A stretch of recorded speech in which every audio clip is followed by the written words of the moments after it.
اعوذ باللہ من الشیطان الرجیم بسم اللہ الرحمن الرحیم الحمدللہ رب العالمین الصلاة والسلام علی اشرف الانبیاء والمرسلین سیدنا و نبینا ابی القاسم محمد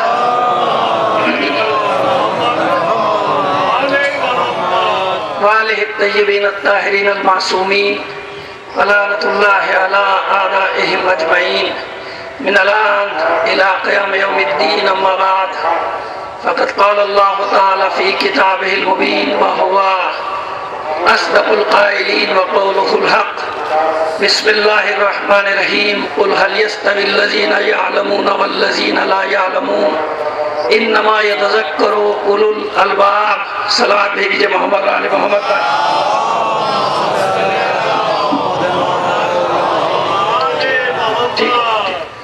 ایک بار اور صلوات ارائے فرما دیجئے محمد و آل محمد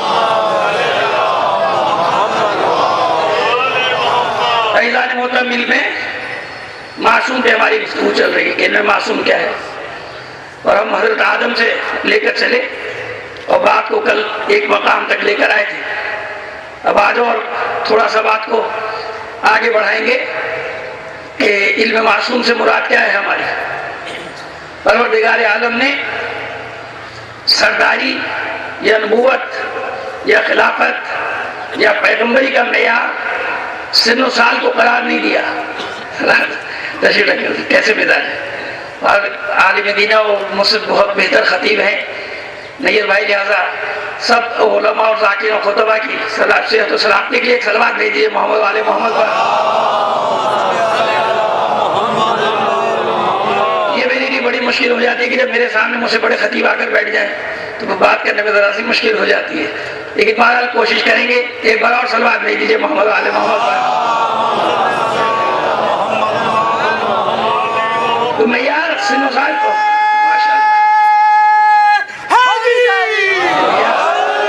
تو معیار سن و سال کو قرار نہیں دیا پروردگار نے علم کو معیار قرار دیا اور شجاعت کو معیار قرار دیا سرداری کے لیے رہبری کے لیے قیادت کے لیے نبوت کے لیے رسالت کے لیے یعنی جو بھی منصب الہی ہے اس منصب الہی کے لیے دو چیزیں بہت اہم ہیں ایک علم اور ایک شجاعت اور یہ پورے دستور پورے قرآن مجید میں ہر جگہ یہ قانون جاری ہے ہر جگہ یہ دستور جاری ہے سن و سال کی قید کہیں نہیں رکھی گئی نہ نبی کے لیے جناب عیسیٰ کو گہوارے میں نبی بنا کے بتا دیا کہ ضروری نہیں کہ 100 سال کا ہو تو نبی بنے 40 سال کا ہو تو نبی بنے تو عجیب ہے نا ورنہ رسالت میں نقص آ جائے گا نا خدا کے رسول بنانے کا کیا فائدہ ہو خدا ہے نا وہ رسول بنا رہا ہے تو اس کے لیے سن و سال نہیں بلکہ اعلان کا وقت دیکھا جائے گا کہ اعلان کب کرے رسول بات یہ نہیں کہ 40 سال میں بنا کہ گہوارے میں بنا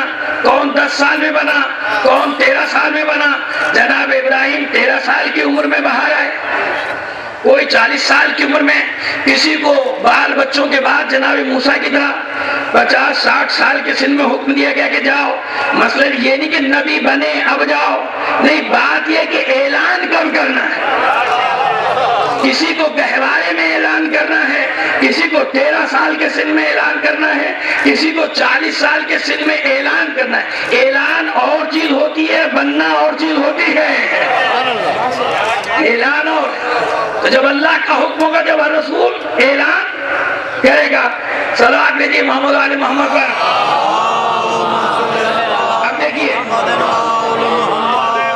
بنی اسرائیل آج بڑا اہم موضوع ہے اور مجھے ایک دو اور اہم باتیں بھی کرنی ہے لیکن ذرا سا مجمع جمع ہو جائے تو جس مجمع میں جو بات کرنی چاہیے وہ بات وہی کروں گا لیکن ابھی اپنے مضمون کو میں لے کر چل رہا ہوں یہ مضمون ہمارا ہی جاری ہے دیکھیں بنی اسرائیل صدیوں تک ظلم و ستم کی چکی میں پستے رہے اور اس کے بعد جناب موسیٰ کی بات پھر اپنی ڈگر پہ چل پڑے کسی بھی قوم کو فضیلت کب تک ہے جب تک علم اور شجاعت اس کے ساتھ ہے جہاں یہ دو چیزیں اس سے چھین لی گئیں سبب فضیلت ختم تو فضیلت بھی ختم ہے نا بنی اسرائیل کے لیے کہا گیا نا کہ یاد کرو ہم نے تمہیں فضیلت دی تھی کہ نہیں دی تھی تو پورے عالمین پہ فضیلت دی تھی انی فضلتکم علی العالمین سارے عالمین پہ فضیلت دی تھی اس کا مطلب دی تھی اب نہیں ہے.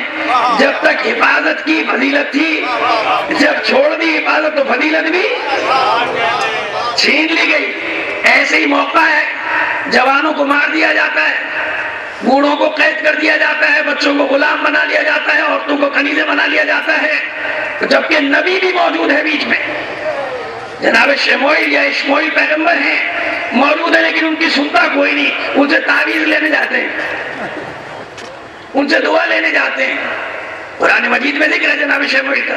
ان کے پاس ارے دعا کیجئے کہ اللہ کوئی سردار بھیج دے، کوئی طاقتور بھیجے. ارے بھائی نبی ہے، لیکن اس نبی کو اس لیے رکھا ہوا ہے کہ ہمیں نصیحت نہ کیجیے گا، ہمیں کچھ بتائیے گا نہیں. بچہ بیمار ہو جائے تو تعویذ دے دیجیے گا، دعا دے دیجیے گا. یہ اس لیے سب ایک میں نے اشارہ کیا، اس میں تفصیل میں نہیں جاؤں گا، یہاں کا موضوع نہیں ہے یہ. لیکن آپ سمجھ رہے ہیں میری بات کو کہ نبی ہے، نبی کے پاس گئے، پٹ پٹ کے اتنا پٹے کہ آ گئے کہ اب دعا کریں کوئی سردار بن جائے. بھائی اپنے میں سے بنا لو، اپنے میں سب سردار ہیں، بنائیں کس کو؟ وہاں تو ماشاءاللہ جتنے گھر ہیں اتنے سردار، جتنے لوگ ہیں اتنے سردار، جتنے لوگ ہیں سب قائد، جتنے لوگ ہیں سب رہبر. اب بنائیں کس کو؟ کہا بھائی ہم تو آپس میں نہیں بن سکتے، کوئی اوپر سے آئے تو آئے. تو زمانے ایسے آ جاتے ہیں نا کہ جب انسان بے چین ہو کر پکارنے لگتا ہے کہ بار الہ تو ہی کسی کو بھیج دے، اے پروردگار تو ہی کسی کو بھیج دے، ہم اس قابل نہیں.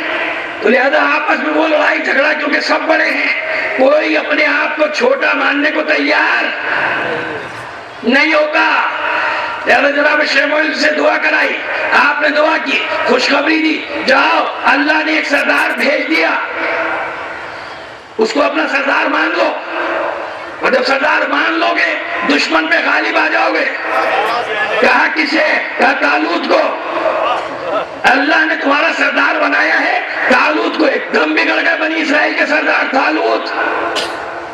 یہ غریب طبقے کا آدمی، یہ پسے ہوئے طبقے کا آدمی، یہ پسماندہ قوم میں سے، یہ فلاں قبیلے میں جو، ہم اتنے بڑے بڑے سردار، ہم اتنے بڑے بڑے لوگ، ہمیں سرداری نہیں دی، اسے دے دی. تو قرآن کا جواب کیا ہے؟ ان اللہ اصطفاہ علیکم زادہ بسطۃ فی العلم والجسم. سنو سال پہ نہ جانا، قوم قبیلے پہ نہ جانا، اللہ نے اس طالوت کو تم سب پر بزرگی دی ہے، برتری دی ہے. دو سبب کی وجہ سے، ایک وہ علم میں تم سے سب سے زیادہ ہے، ایک شجاعت میں سب سے زیادہ ہے.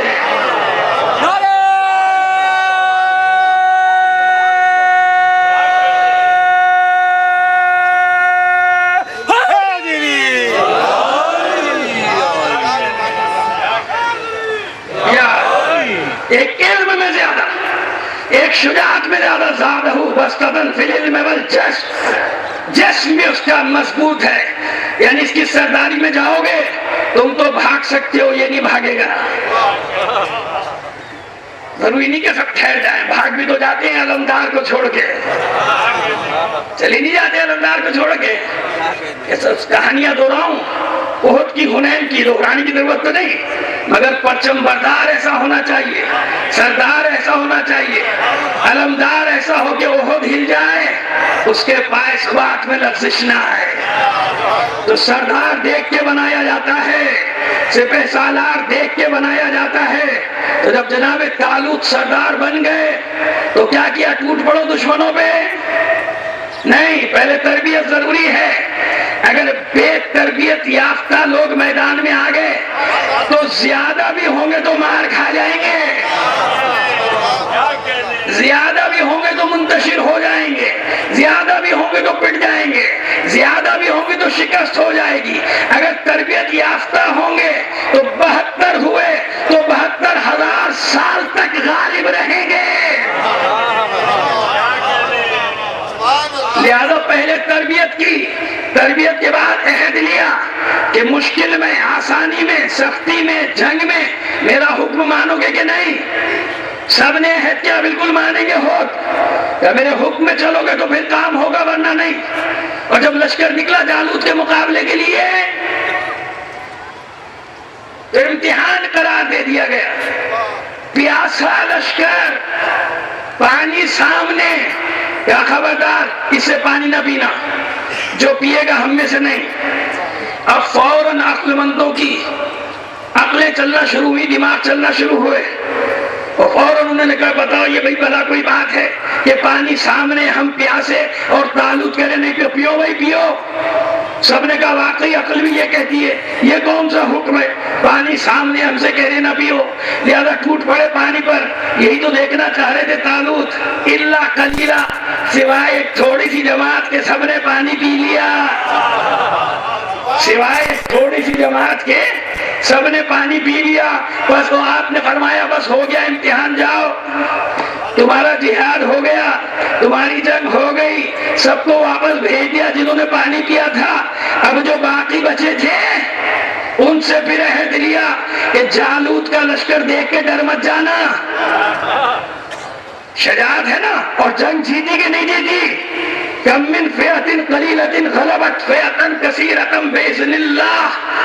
جب جالوت کا سامنا ہوا تو طالوت کے سپاہیوں نے بس یہ بات کی کہ کتنی بار تاریخ میں ایسا ہوا کہ چھوٹے چھوٹے سے گروہ بڑے بڑے لشکروں پر غالب آ گئے، اور غالب آئے کہ نہیں آئے، جیت گئے طالوت. تو علم اور شجاعت نے جتوایا. تو پتہ چل گیا کہ دو چیزیں چاہیے ہیں وسیع بننے کے لیے، سردار بننے کے لیے، علمدار بننے کے لیے، رہبر بننے کے لیے، امام بننے کے لیے، قائد بننے کے لیے. علم ہو شجاعت نہ ہو. علم ہو شجاعت نہ ہو تب بھی نقصان. شجاعت ہو علم نہ ہو. بہادر ہے علم نہیں ہے تو جہاں نہیں لڑنا وہاں بھی لڑ بیٹھے گا، اور نقصان اٹھا جائے گی قوم، نقصان اٹھا جائے گی نا. اسی لیے کہتے ہیں جوانوں کو، بچوں کو، بوڑھوں کو کہ ذرا ہوش مندی سے، فوری طور پہ جذباتی ہونے کی ضرورت نہیں ہوا کرتی ہے. کبھی کبھی چنگاری بہت بڑا شعلہ بن جاتی ہے. کہیں چنگاری بڑھ کے اسے بجھا دو، ہوا نہ دو، شعلہ نہ بناؤ. سمجھ میں آ رہی ہے بات؟ اتنا اشارہ کافی ہے آپ لوگوں کے لیے. صلوات بھیجیے محمد آل محمد پر. تو اب جناب یہ دو چیزوں کی ضرورت.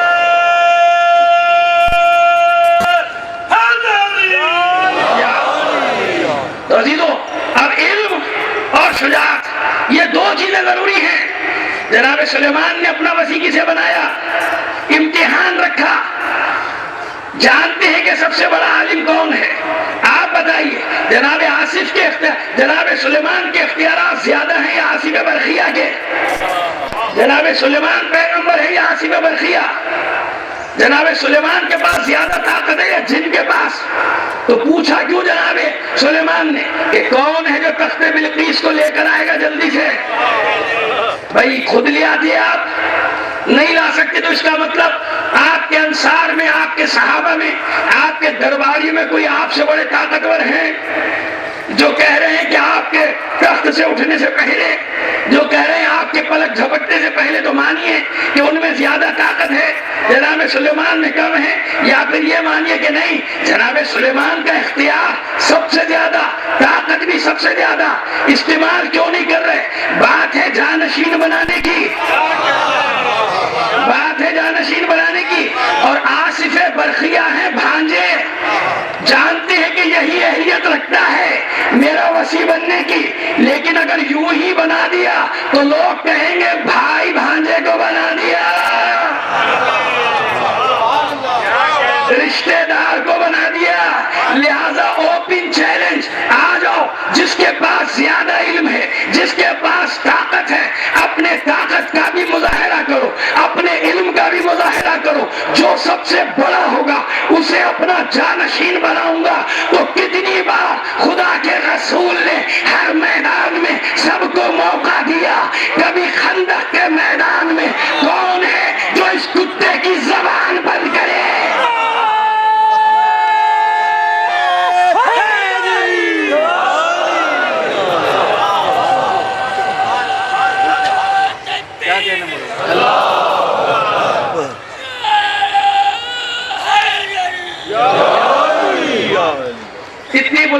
سے صلوات بھی عنایت فرما دیجیے گا. جی موقع دیا کہ نہیں دیا؟ یا خدا کے رسول نہیں جانتے؟ یا معاذ اللہ آپ کے پاس طاقت نہیں ہے کہ اس کو مار دیں؟ کوئی عقیدہ رکھتا ہے کہ رسول کے پاس طاقت نہیں ہے؟ اگر یہ عقیدہ رکھے تو مسلمان رہے گا؟ نہیں رہ سکتا. تو طاقت ہے کہ نہیں؟ رسول ختم نہیں کر سکتے. لیکن یہ مسئلہ یہ نہیں ہے. مسئلہ وہ جو صلح شیرہ میں اعلان کیا ہے اس کے استمرار کا ہے، اس کے جاری کرنے کا ہے، اس کو آگے بڑھانے کا ہے. کہ میں نے تو ہر جگہ سب کے لیے کہا تھا کون ہے، وہاں بھی یہی کہا تھا کہ بھئی آج گواہی دے دو، کل میرے وسیع بن جانا. صلح شیرہ سے لے کے آخر تک ہر میدان میں رسول نے سب کو موقع دیا. یہاں بھی کیا رسول نہیں جانتے کہ علی کے سوا کوئی اٹھنے والا نہیں؟ جانتے ہیں کہ نہیں؟ لیکن اس کے باوجود جب علی کھڑے ہوتے بٹھا دیا جاتا بیٹھ جاؤ. اے رسول آپ نے فرمایا کوئی ہے جو اس کتے کی زبان بند کرے؟ ایک کھڑا ہو گیا شخص، میں جا رہا ہوں، بٹھا دیا آپ نے، بیٹھ جاؤ. ہے کوئی؟ اب کوئی ہوتا تو کیا، بلکہ الٹا ہو رہا تھا اور لشکر کا مورل ڈاؤن کیا جا رہا تھا، اسپرٹ کم کی جا رہی تھی لشکر کی. کیا کہہ کہ ارے بھائی بڑا خطرناک آدمی ہے، 500 پہ اکیلا بھاری ہے. یہ سارے بہادری کے قصے لکھے ہوئے تاریخوں میں، جنگوں کے اشارہ کیا میں نے. الٹا ہو رہا تھا کام. 3 بار جب کوئی نہ اٹھا تو اب رسول نے کہا علی اب جاؤ تاکہ حجت تمام ہو جائے. یا علی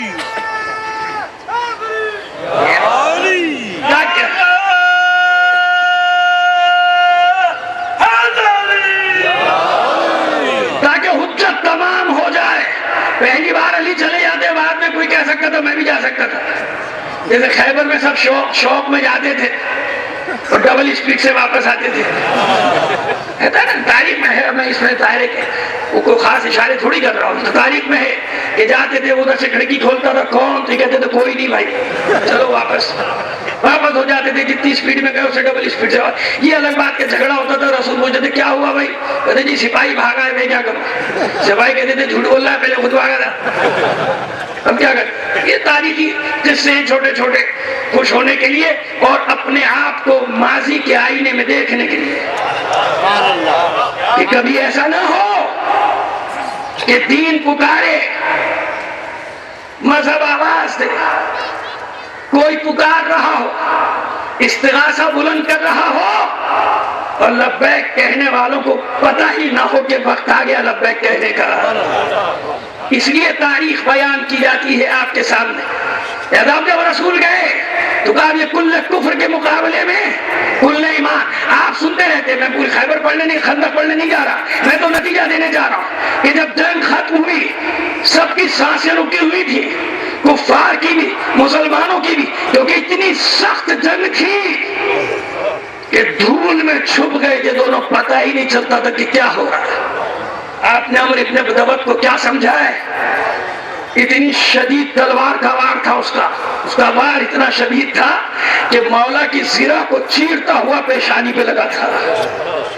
کوئی معمولی تاب پہلوان نہیں تھا عمر ابن ابدوت. اور اس کے بعد اسی گرد و غبار ابھی چھٹا نہیں، ایک آواز بلند ہوئی اللہ اکبر.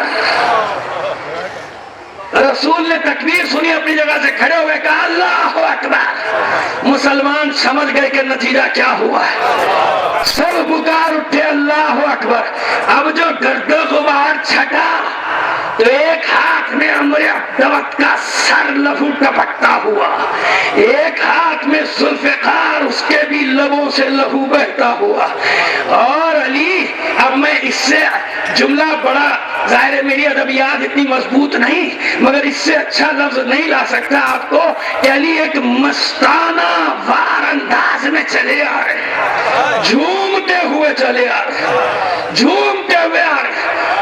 تو بھائی لوگ چپ کہاں رہتے، فوراً پکار اٹھے. دیکھیے کیونکہ اللہ کے کے رسول سے سنا ہے، آیت سنی ہے، ان اللہ لا یحب المستکبرین، کہ اللہ غرور کرنے والوں کو پسند نہیں کرتا۔ رسول نے بھی کہا کہ غرور کرنا اچھی بات نہیں، یہ شیطان کی صفت ہے، لہذا بھائی لوگ کہاں چکتے، کوئی بھی کام کر لو وہ کبھی راضی نہیں ہوتے۔ لہذا انہوں نے فوراً کہا دیکھیے خدا کے رسول کیسی مغرورانہ چال سے آ رہے ہیں، کیسی متکبرانہ انداز سے آ رہے ہیں۔ رسول نے بھی کہا بھگو مت، بیٹھ جاؤ۔ ارے میدان جنگ میں دشمنان دین کو قتل کر کے آتے ہوئے اللہ کو مجاہدوں کی یہی چال پسند ہے۔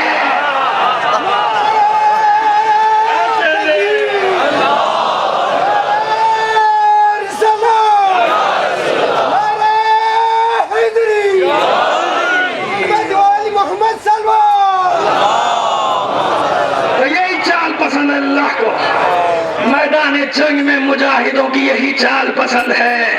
آئیے مکمل تو کرتا چلوں نتیجے کو۔ خندق تو میں نے پوری پڑھی نہیں، ایک نتیجہ دیا، دوسرا نتیجہ لیجئے۔ کیا کہا رسول نے؟ کیا کہا؟ ضربت علی یوم الخندق افضل من عبادت الثقلین، یہ آج کی یوم خندق کی ضربت کونین کی عبادت سے افضل، جن و انس کی عبادت سے افضل۔ اب مجھے بتائیے انصاف سے اب میں نماز کیوں پڑھوں؟ اب میں روزہ کیوں رکھوں؟ دشمن ویسے نہیں مانتا علی کو، اور دوست علی کی نہیں مانتے۔ وہ علی کو نہیں مانتا، دوست علی کی نہیں مانتے۔ یہ بڑی مشکل ہے، اس مشکل کو کیسے حل کیا جائے؟ یہی تو کہا جاتا ہے کہاں عبادتیں، کہاں علی کی ایک ضرورت۔ ارے جنگ تو دیکھو کون سی ہے، جنگ دیکھو، کوئی نہیں نکلا عالم اسلام سے مقابلے کے لیے۔ علی کی شکست ہو جائے اسلام ختم، کیونکہ رحمت للعالمین کا منصب تلوار چلانا نہیں ہے، بے شک طاقت ہے۔ رحمت للعالمین، اسلام ختم، دعوت ختم، تو پھر اس کے بعد تو کوئی ہے ہی نہیں لڑنے والا۔ اور علی جیت جائیں تو علی کی جیت پہ انحصار ہے اسلام کی بقا کا۔ تو یہی تو رسول سمجھانا چاہ رہے ہیں کہ قیامت تک ہونے والی عبادتوں کی ضمانت دے دی علی کی ایک ضربت نے، یعنی علی کی ضربت نے عبادتوں کو مٹایا نہیں، عبادتوں کو بچا لیا۔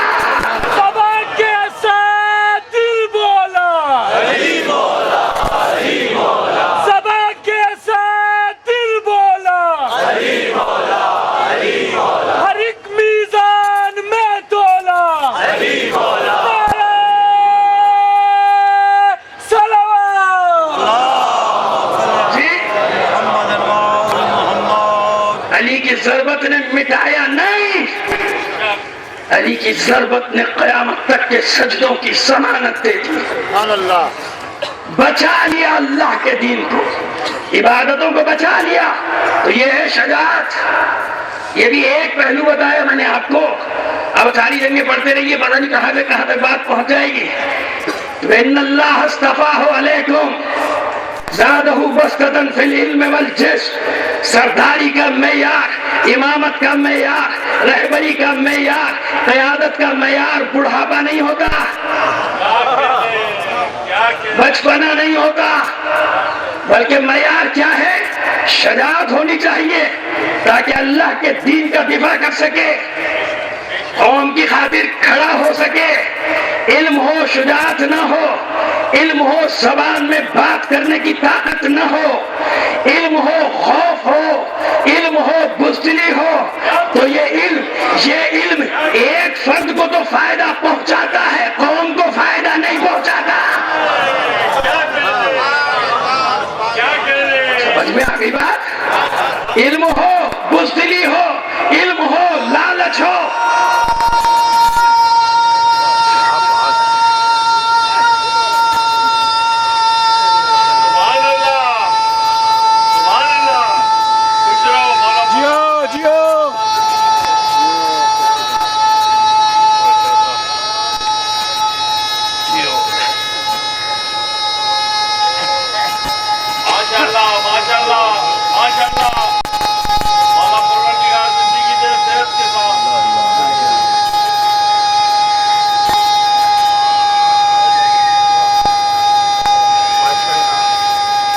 جیو جیو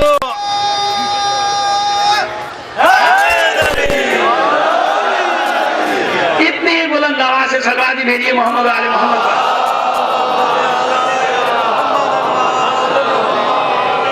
بس علم ہو بزدلی ہو، علم ہو خوف ہو، علم ہو لالچ ہو، علم ہو مفادات ہو، تو وہ علم ایک آدمی کو تو فائدہ دیتا ہے، انسانیت کو فائدہ نہیں دیتا، قوم کو فائدہ نہیں دیتا۔ شجاعت ہو علم نہ ہو، بہادر ہو گڈباز نہ ہو، بہادر ہو حلیم نہ ہو، بہادر ہو وقت کی مصلحتوں کو نہ سمجھتا ہو، تو یہ شجاعت کیا کرے گی، یہ بہادری کیا کرے گی؟ شاید اس کو تو چار چاند لگا دے، لیکن شاید قوم کے نقصان کا باعث بھی بن جائے۔ یہ جوانوں کو گھر سے لے کر جانا، خالی مت جانا، اسے جذبات سے کام نہیں چلتا، ہوش مندی اور خرد مندی بھی کوئی چیز ہوتی ہے۔ تو جب علم اور شجاعت جمع ہو جائے، بڑی مشکل سے جمع ہوتی ہے دو چیزیں، علم اور عمل بھی بڑی مشکل سے جمع ہوتا ہے، علم اور شجاعت بھی بڑی مشکل سے جمع نہیں ہوتے۔ علم ہو عمل نہ ہو تو بھی بیکار، عمل ہو خالی عبادت گزار ہو، علم نہ ہو تب بھی بیکار، کیونکہ عابد صرف اپنی نجات کا سامان کرتا ہے، عالم پوری معاشرے کی نجات کا سامان کرتا ہے۔ سمجھ میں آ گئی بات؟ تو علم ہو عمل نہ ہو، اسی طرح شجاعت ہو علم نہ ہو، یہ شجاعت کیا کرے گی، یہ بہادری کیا کرے گی، کبھی کبھی نقصان کا باعث بن جائے گی۔ بڑی مشکل سے علم عمل شجاعت ہی جمع ہوتے ہیں، ان کا جمع ہونا ناممکن ہے، لیکن اگر جمع ہو جائے، ابھی معصومین کی تو میں بات ہی نہیں کر رہا آپ سے، اگر یہ علم عمل شجاعت یہ جمع ہو جائیں، بڑی مشکل سے جمع ہوتا ہے، اگر یہ جمع ہو جائیں تو تاریخ کے صفحات میں خمینی جیسے کردار وجود میں آ جاتے ہیں۔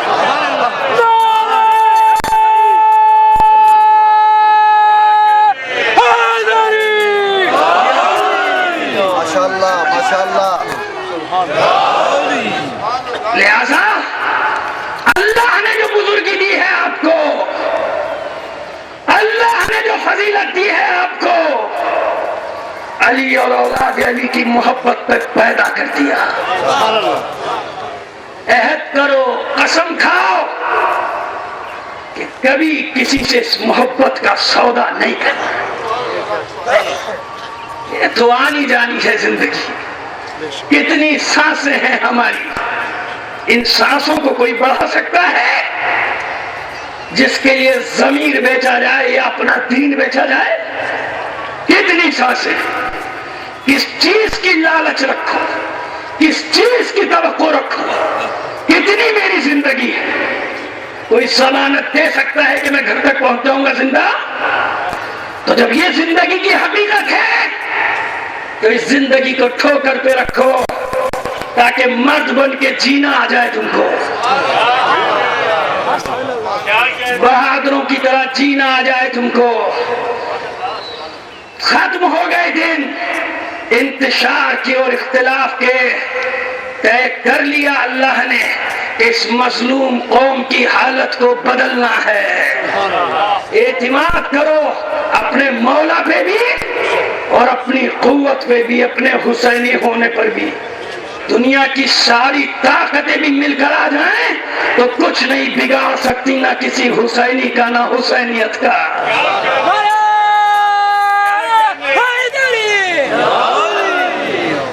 تو وہ ہے شجاعت ہر میدان میں، لیکن علم کی بھی تو بات ہے، علم کی بھی بات ہے کہ شجاعت بھی دی ہے، علم بھی دیا ہے، جبھی تو تمہارا سربراہ بنایا ہے۔ تو علم کیسا ہے؟ میں نے کیا کہا تھا کہ بہادری ہو اور خرد مندی نہ ہو، بہادری ہو ہوش نہ ہو، تو یہ بہادری کیا کرے گی؟ اگر میں نے خط کھینچ دیا اور طاقت بھی ہے میرے پاس اور اشجع الناس بھی ہوں، پھر کسی کی مجال ہے کہ اس خط کو مٹا دے؟ اشارہ سمجھیے گا، میں آج وہ مسائل نہیں پڑھنے جا رہا، اشارہ دینے جا رہا ہوں موضوع کے اعتبار سے کہ شجاعت ہے اور اگر علم نہ ہو تو کوئی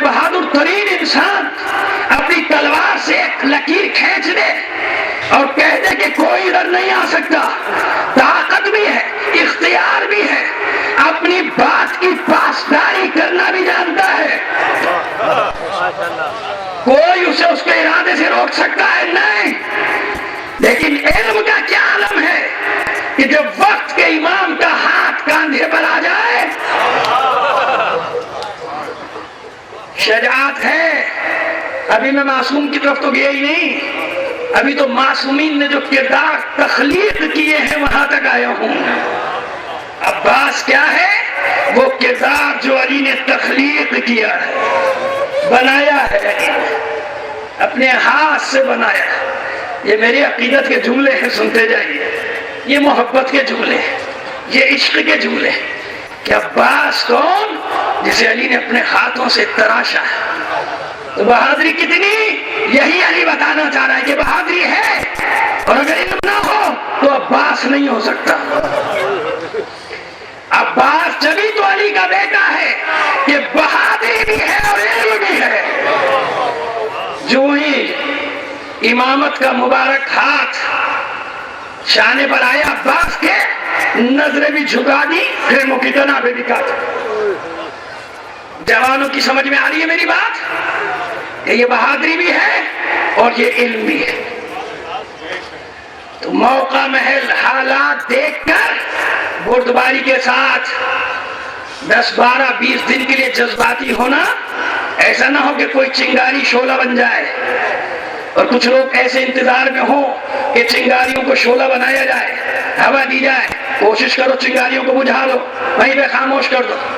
اور جیسے میں نے کل کہا تھا تو آج حق ہے کہ کل جب میں نے اتنی تلخ اور کڑوی زبان میں بات کی اور اس پر عمل بھی ہوا، تو آج میں آپ کو رزلٹ بھی بتا دوں۔ بتاؤں کہ نہیں بتاؤں؟ نتیجہ بھی آنا چاہیے نا۔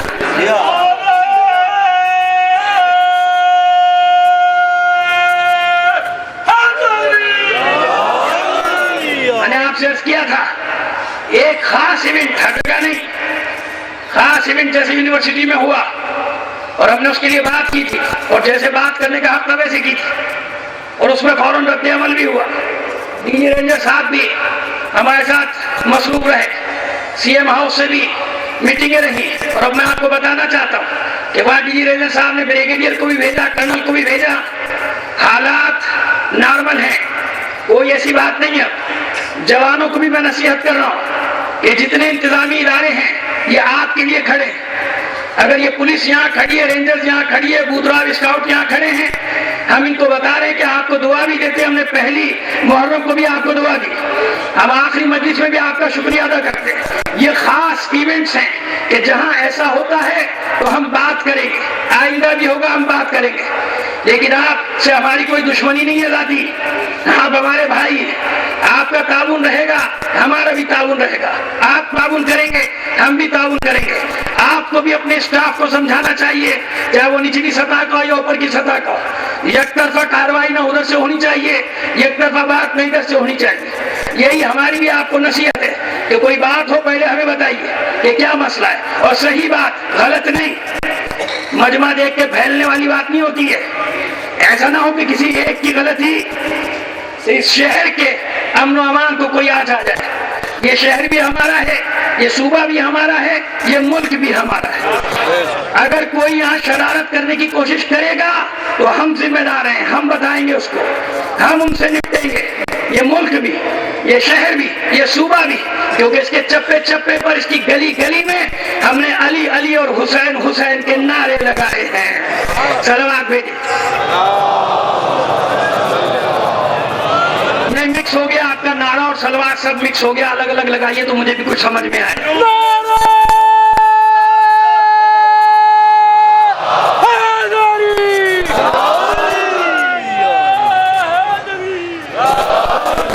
اتنی بلند آواز سے سلوات بھی آئے فرمائیے۔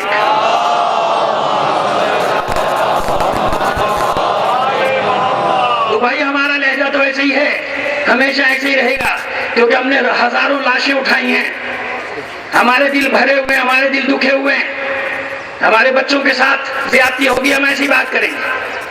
آپ نے گفتگو کر لی، آپ نے بات کی وضاحت کر دی، بات ختم ہو گئی۔ ہمارا دل صاف ہے آپ سے، آپ مطمئن رہیے، آپ اچھا کام کریں گے، ہم یہاں سے آپ کو دعا بھی دیں گے۔ ہم تو یہ کہتے نہیں کہ آپ ڈیوٹی کر رہے ہیں، یہ تو آپ کہہ رہے ہیں کہ آپ ڈیوٹی کر رہے ہیں۔ ہم تو ہمیشہ یہ کہتے ہیں کہ جو بھی فرش اعضاء کی حفاظت کر رہا ہو یا یہاں پہ ڈیوٹی دے رہا ہے، وہ اصل میں عبادت کر رہا ہے۔ اگر سرحدوں پہ ہمارا کوئی سپاہی ہے تو وہ بھی عبادت میں مشغول ہے۔ شہروں میں چاہے وہ پولیس والے ہوں، اور یہ پولیس کے سپاہی یا رینجرز کے سپاہی، ان کو تو میں ویسی دعائیں دیتا ہوں، میرا جھگڑا اوپر والوں سے ہوتا ہے، سپاہیوں سے نہیں ہوتا۔ یہ تو میرے بچوں کی طرح ہے، میں ان سے کیا لڑنا، مجھے ان سے کیا کرنا ہے۔ بڑے سے لڑنے میں مزہ آتا ہے، چھوٹوں سے لڑنے میں کوئی مزہ نہیں آتا۔ تو اطمینان رکھو، جو خاص ایونٹ تھا اس پہ میں نے بات کی تھی، کسی کا دل چھوٹا نہ ہو۔ یہاں جو بیچارے سپاہی کھڑے ہوئے تم میرے بچے ہو، آپ ڈیوٹی کر رہے ہو، میں آپ کے لیے دعا کرتا ہوں کہ پروردگار آپ کی بھی حفاظت کرے، کیونکہ آپ کی جانیں بھی خطرے ہیں، آپ بھی بال بچوں والے، میں بھی جانتا ہوں کہ جیسے یہاں سب بال بچوں والے بیٹھے بیچارے سپاہی، کیا ان کے بچے نہیں ہیں، کیا ان کے گھر بار نہیں ہیں، ان پولیس کے سپاہیوں کے بچے نہیں ہیں، ان رینجرز کے سپاہیوں کے بچے نہیں ہیں؟ تو ہماری دعا سب کے لیے ہے، پورے پاکستان کے لیے ہے کہ ہم تو یہ دعا کرتے ہیں کہ پروردگار ایسا محرم آ جائے کہ بازار بھی کھلے ہوں، ایک پولیس کا سپاہی بھی نہ ہو، اور سارے مسلمان مل کے حسین رسنوا سے رسول کا غم مل کر منا رہے ہو۔ صلوات بھیجیے محمد آل محمد۔ تمام مومنین کی، تمام پاکستانیوں کی صحت و سلامتی کے لیے ایک بار بلند آواز سے اور صلوات عنایت فرما دیجیے گا۔ اب بات واضح ہوئی، علم ہو شجاعت نہ ہو جب بھی نقصان دے، شجاعت ہو علم نہ ہو جب بھی نقصان، قوم کا نقصان۔ اور اب آج سے تاریخیں یہ شروع ہو گئی ہیں کہ مصائب کو زیادہ وقت دینا ہے، اور وقت جو ہے وہ غافل تجھے گھڑیال یہ دیتا ہے منادی، گردون گھڑی عمر کی ایک اور گھٹا دی۔ سالگرہ نہ منایا کیجئے، ہر سال افسوس کیا کیجئے، کم ہو گیا، جتنے لے کر آیا تھا ایک سال کم ہو گیا، ایسے ہی ہے نا۔ تو یہ وقت بڑا پابند کر دیتا ہے، میں کیا کروں اس وقت کی وجہ سے، میں تو پھر مصائب نہ پڑھوں تو میں، آپ تو چھوڑیے، میری اپنی تسلی نہیں ہوتی، میں کیا کروں، میں اپنی مصائب پڑھتا ہوں آپ سے زیادہ، کہ مصائب جو ہے وہ معال مجلس ہے، حاصل مجلس ہے۔ اگر مصائب ہی نہ ادا ہو سکے، اگر بیوی کے رومال میں ہمارے 2 اشک ہی نہ جا سکے تو پھر فائدہ کیا؟ تو عزیزو، یہ آنسو بھی عجیب ہیں، آنسو پر بھی بات کریں گے آپ سے۔ نماز پڑھنے کا حکم ہے نا، جماعت میں جاؤ پڑھو، خضوع خشوع سے پڑھو۔ ایمانداری سے بتائیے، خضوع خشوع پیدا ہوتا ہے؟ نہیں ہوتا، لیکن پھر بھی حکم ہے کہ پڑھو، پڑھو، مسجدیں بھر دو، نہ سوچو کہ دل میں یہ خیال آتا ہے، دل میں وہ خیال، پڑھو جا کے، حکم یہی ہے، ایسے ہی ہے نا، باقی میں پڑھو۔ کیوں؟ جب اتنے سارے نمازی نماز پڑھیں گے تو انہی میں سے تو 2-4 معرفت والے پیدا ہوں گے نا۔ جب مسجدیں خالی ہوں گی تو پھر کیا ہوگا؟ نمازیں پڑھتے رہو، پڑھتے رہو، پڑھتے رہو، انہی میں عرفاء بھی پیدا ہوں گے، انہی میں فلاسفہ پیدا ہوں گے، انہی میں اولیاء اللہ پیدا ہو جائیں گے، ان کے جانشین پیدا ہو جائیں گے، ان کے ماننے والے پیدا ہو جائیں گے۔ اس لیے معصومین نے غم حسین کا حکم دیا، گریہ وزاری کا حکم دیا کہ جب تک روگے نہیں، جب تک یہ آنسو نہیں ٹپکے گا، دل کی زمین ہموار نہیں ہوگی۔ یہ گریہ تمہیں ظلم کے خلاف کھڑا ہونے پر مجبور کر دے گا۔ یہ آنسو ظالم سے نفرت اور مظلوم سے محبت کو پیدا کر دیتا ہے۔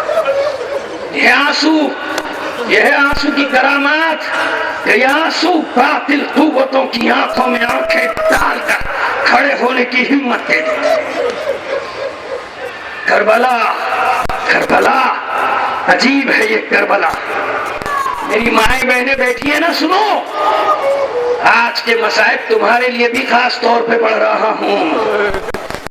ایسی ماں کا تذکرہ کرنے جا رہا ہوں۔ 5 محرم ہے نا، آج 5 محرم، تو میں ہر سال جہاں بھی پڑھتا ہوں یہی مصائب ہوتے ہیں میری زبان پہ، کہ جس ماں نے مدینے سے چلتے وقت جناب عبداللہ سے وعدہ لے لیا تھا، اجازت لے لی، جناب عبداللہ ابن جعفر جو مریض ہیں نہیں آ سکتے، بلکہ یوں کہہ دیا تھا عبداللہ نے کہ مجھے لگ رہا ہے کہ یہ حسین کا وہی سفر ہے جس کے بارے میں سنتا رہا۔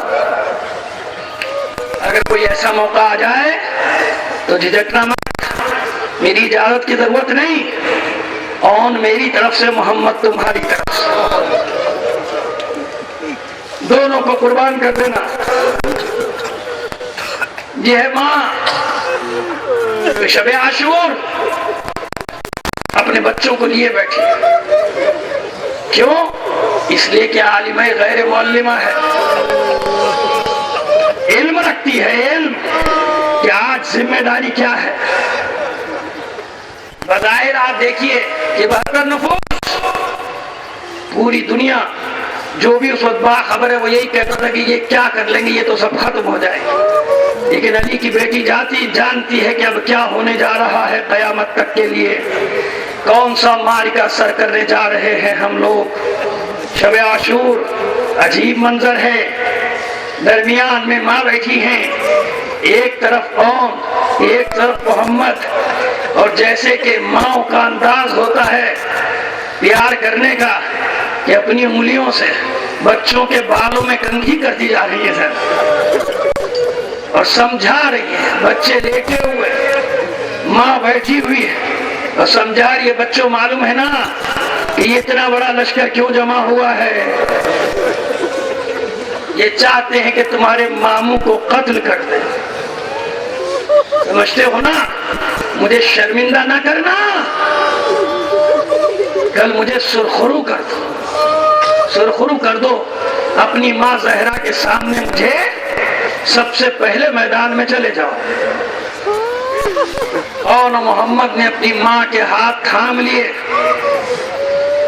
اور کہتے مادر گرامی اطمینان رکھیے، ہم عباس کے شاگرد ہیں،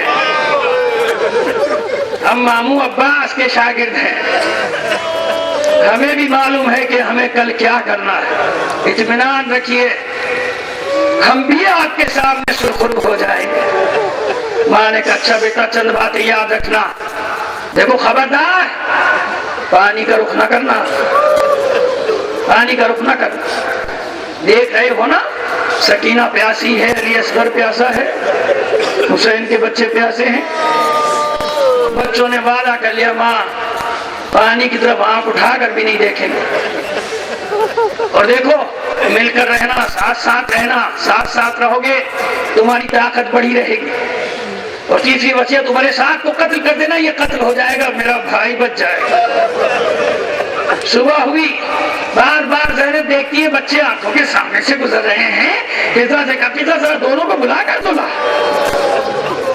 دونوں بچے آئے، ماں کے چہرے پہ غصے کے آثار، رونا شروع کر دیا بچوں، اے مادر گرامی ہمیں کچھ نہ کہیے، ہمیں کچھ نہ کہیے، ہم تو صبح سے کتنی بار ماموں کی خدمت میں جا چکے ہیں، مگر ماموں جان ہمیں اجازت نہیں ہے، ہم کیا کریں، ہمیں اجازت نہیں ہے۔ غصہ ٹھنڈا ہو گیا زینب کا، فضا ذرا ماں جائے کو بلا لا، حسین آئے، ماں جائے، جہاں آپ کے وعدے ہیں ماں میں نے بھی تو وعدہ کیا ہے ماں سے، وہاں میں نے بھی تو وعدہ کیا ہے بابا سے، وہاں میرا بھی تو وعدہ ہے نانا سے، مختصر کرتا ہوں اجازت ملی بچوں، بچے گئے میدان میں، ہر وصیت پہ عمل کیا۔ ایک بار چھوٹا بھائی گرا، گرتے گرتے آواز دی بھائی میری خبر لے، مگر بڑا بھائی کیسے جواب دے، وہ تو خود ڈگمگا رہا ہے، زخموں سے چور ہو کر گرا، آواز دی یا خالہ ہو ادرکنی، اے مامو جان میری خبر لیجیے، میں نے اپنی جان آپ پہ قربان کر دی۔